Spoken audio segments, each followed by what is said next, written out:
80வது சுதந்திர தின வாழ்த்துக்கள். ஒரு பள்ளியில் ஆசிரியர் மாணவனை பார்த்து கேட்டார், நம் தேசிய கொடியில் எத்தனை நிறங்கள் உள்ளன என்று. மாணவன் உடனே எழுந்து 3 நிறங்கள் என்று சொன்னார். ஆசிரியர் மாணவனை பாராட்டி அவனுக்கு பரிசு கொடுத்துவிட்டு அதன் நிறங்களை விளக்கினார். 3 நிறங்கள் என்னென்ன எதை குறிக்கின்றது என்று. என்னென்ன நிறம் இருக்கின்றது? ஃபர்ஸ்ட் நிறம் என்ன கொடியில? ஆரஞ்சு எதை குறிக்கிறது? courage and sacrifice. courage என்ன? தைரியம், தைரியம் தியாகம்.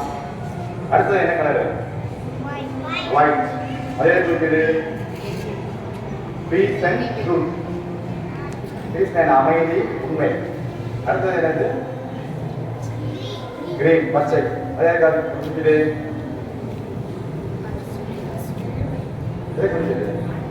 நாட்டின் வளமை செழிப்பை குறிக்கிறது. இங்கிலீஷ் என்ன இருக்கு?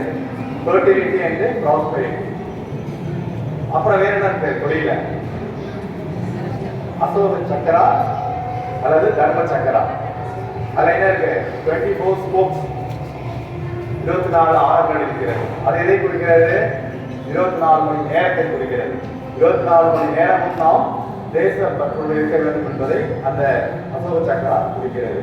இன்னொரு தகவல் அந்த கொடியை ஃபாதர் ஆஃப் திரங்கா அப்படின்வாங்க. யாரு உருவாக்குனது, வடிவமைச்சது யாரு? பெங்காலி வெங்கையா, ஆந்திர பிரதேசக்காரர் தான் அந்த கொடியை நமக்கு வடிவமைச்சது. அப்புறம் நம்முடைய நேஷனல் ஆந்தம் யாரு பாடுறது, எழுதியது யாரு?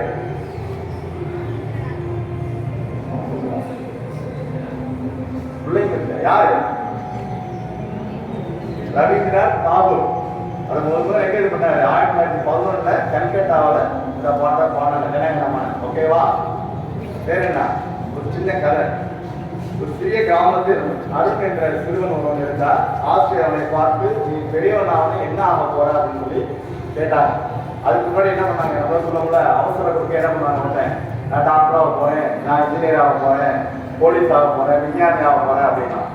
ஆனா அந்த அருண் அந்த மாணவன் என்ன பண்ண எழுந்துச்சு, நான் நல்ல இந்திய குடிமகனாக இருக்க வேண்டும் அப்படின்னு ஆசைப்படுறேன் அப்படின்னு சொல்லி சொன்னான். ஆசையை பாராட்டி எந்த வகையில நீ இந்திய குடிமகனாக இருக்கணும் ஆசைப்படுறேன்னு சொல்லி கேட்டாங்க.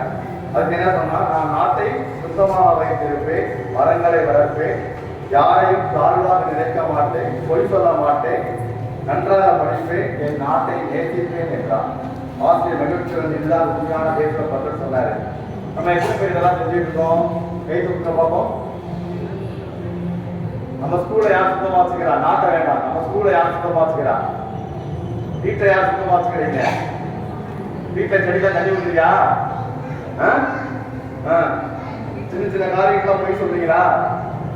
பொய் சொல்லக்கூடாது. அதுக்கு கிறிஸ்டியன் இன்ஸ்டிடியூஷன்ல படிக்கிறப்ப பொய்க்கே இடமே இருக்கக்கூடாது. ஓகேவா? அதுபடி நடந்தாலே நம்ம தேசப்பட்டு உள்ள ஸ்டூடெண்டா நம்ம இருப்போம். ஓகேவா? குழந்தைகளை நாம் என்ன செய்யலாம்? நாட்டுக்காக எல்லாரும் போட முடியாது. ஓகேவா? எந்த வகையில் நாம் நம் தேசத்தை வளர்த்து பாதுகாக்கலாம் என்று பார்ப்போம். நாம் நன்றாக படிக்கணும். இந்த வயசு என்ன பண்ணணும்? நல்லா படிக்கணும். பெற்றோரையும் ஆசிரியரையும் மதிக்க கற்றுக்கணும். ஓகேவா? சுற்றுப்புறத்தை சுத்தமாக வைத்திருக்கணும், மரங்களை பாதுகாக்கணும், தண்ணீரை வீணாக்காமல் இருக்கலாம், நண்பருக்கு உதவி செய்யலாம், நல்ல பழக்கங்களை வளர்த்துக் கொள்ளலாம். நாம் நல்ல குழந்தைகளாக வளர்ந்தால் நாளை நல்ல குடிமக்களாக வளர்வோம்.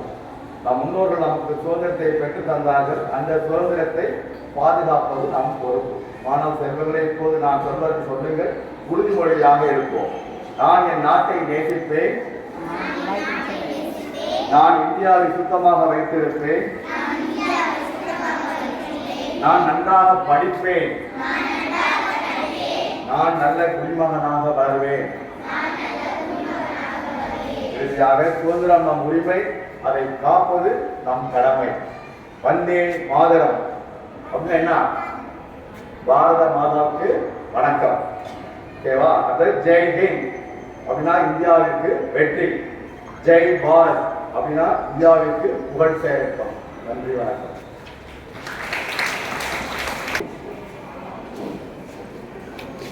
எழுந்து விடியும்